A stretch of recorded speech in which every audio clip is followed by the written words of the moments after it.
Bonjour à tous, j'espère que vous allez bien. Petite absence parce que je m'occupe d'une personne qui a des graves problèmes de santé. Ce qui m'amène à vous faire une petite vidéo car en tant qu'aidant, c'est vrai qu'on n'est pas forcément aidé.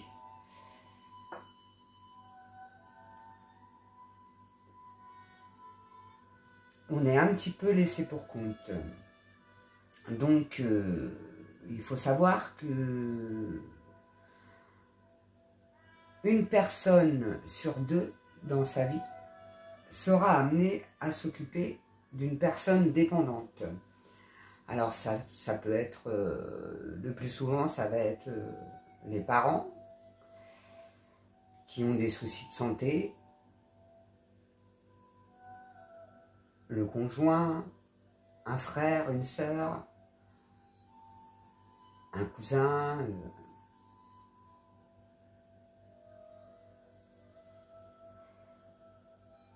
il y a différents cas de figure, bien sûr. Mais une personne sur deux sera confrontée à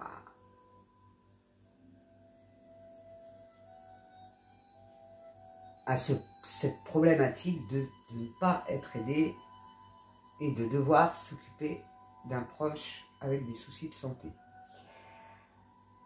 Alors, dans un premier temps, il faut déjà se renseigner sur la maladie de son proche, discuter avec des médecins, se renseigner au niveau des réseaux sociaux, s'informer un maximum au niveau de la maladie de son proche, afin de pouvoir l'aider au mieux. Parce que si nous avons pleinement connaissance de la maladie, on pourra beaucoup plus facilement appréhender ses réactions, appréhender ses besoins, savoir l'écouter, savoir le comprendre. On pourra beaucoup plus facilement accompagner son proche qui souffre d'une maladie si forcément on a connaissance de celle-ci. Donc dans un premier temps, se renseigner le plus possible de la maladie de son proche afin de pouvoir l'aider.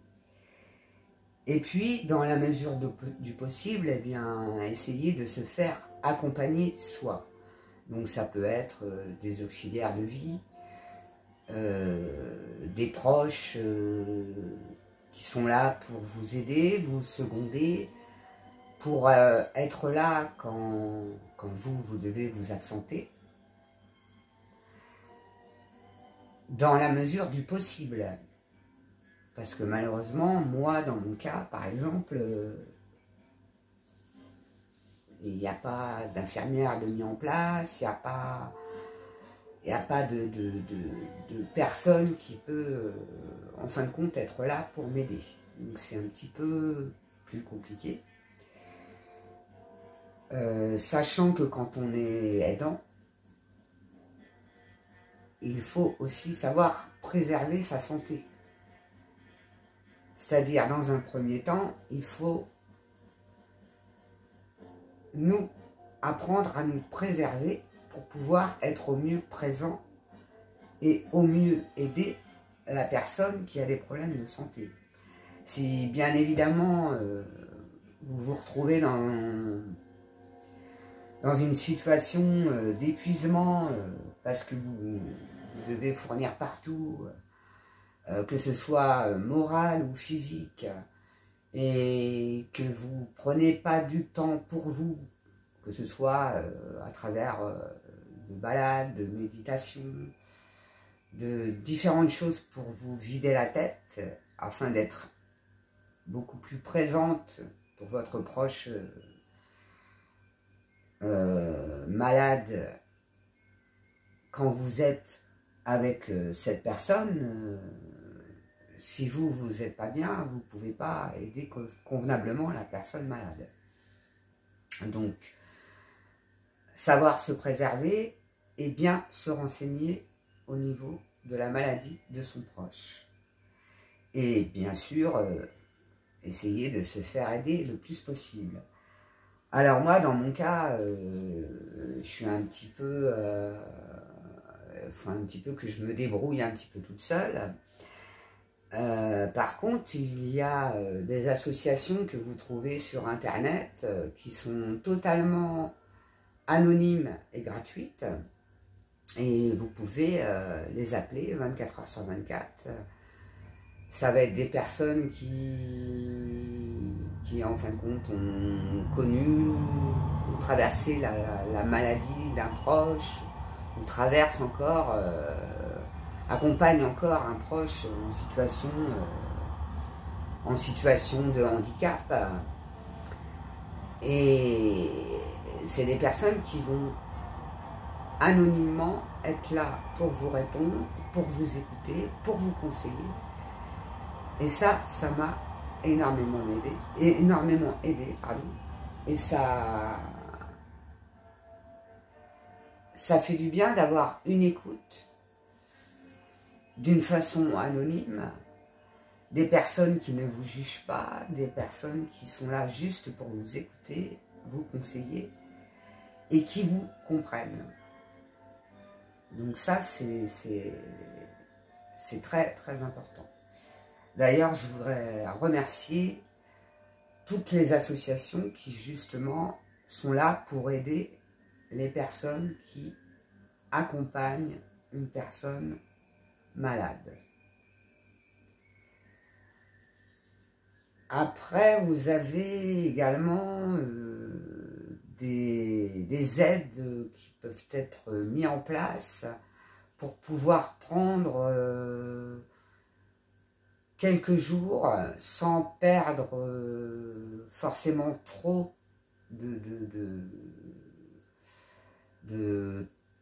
l'aspect financier en fait ne sera pas trop impacté. Et puis vous avez aussi les aménagements de travail qui sont possibles suivant votre employeur. Forcément, c'est pas toujours évident. Donc il faut vous renseigner. Mais dans un premier temps, vous préserver et bien connaître la maladie de votre proche pour pouvoir l'accompagner. Après, il faut s'occuper aussi des différents traitements, des maladies, à savoir que certaines maladies peuvent parfois fatiguer votre proche. Le traitement que le proche malade a peut fatiguer également. Et ça, si vous ne posez pas la question au médecin, si vous ne vous renseignez pas un minimum, vous ne pourrez pas forcément le comprendre et c'est des inquiétudes inutiles. Donc bien se renseigner, les effets secondaires, si la personne peut se sentir un petit peu plus fatiguée, par exemple, pardon, je pense par exemple aux problèmes cardiaques. Forcément, une personne qui a eu des problèmes cardiaques, forcément, à un moment, elle va se retrouver un petit peu plus fatiguée, alors qu'elle était en forme, et en fait, tout va bien. Après, vous pouvez également vous munir des appareils pour vérifier la tension, la SAT, le cœur, et ça peut éventuellement vous rassurer. Bien sûr, ça a un coût, et forcément, en tant qu'aidant, c'est pas notre pomme, quoi. Mais bon, si vous avez la possibilité, c'est une chose qui peut vous aider, vous rassurer. C'est déjà pas simple. Alors, si vous êtes de nature anxieuse, si en plus vous vous inquiétez inutilement parce que votre proche est un peu plus fatigué, Et qu'en fait, il n'y a pas à s'inquiéter parce que c'est le traitement lourd qu'il peut avoir ou la pathologie fait que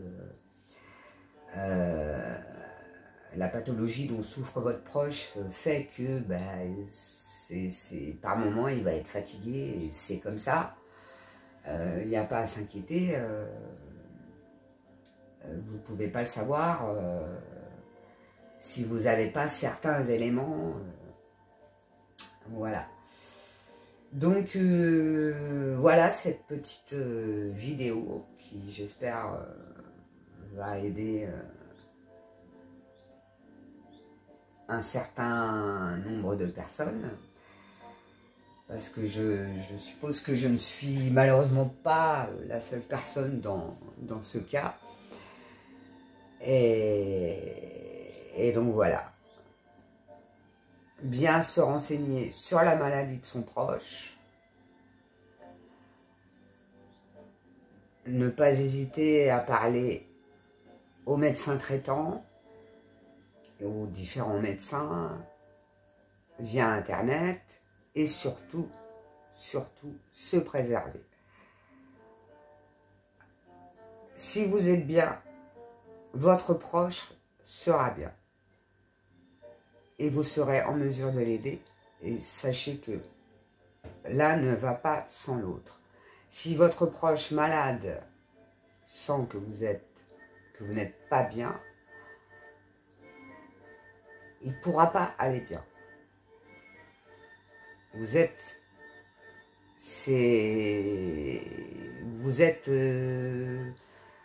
un peu la locomotive et lui le train, et l'un ne va pas sans l'autre. Voilà. Eh bien, je vous souhaite une superbe journée ou superbe soirée, suivant quand est-ce que vous écouterez cette vidéo. Et prenez soin de vous. Bye bye.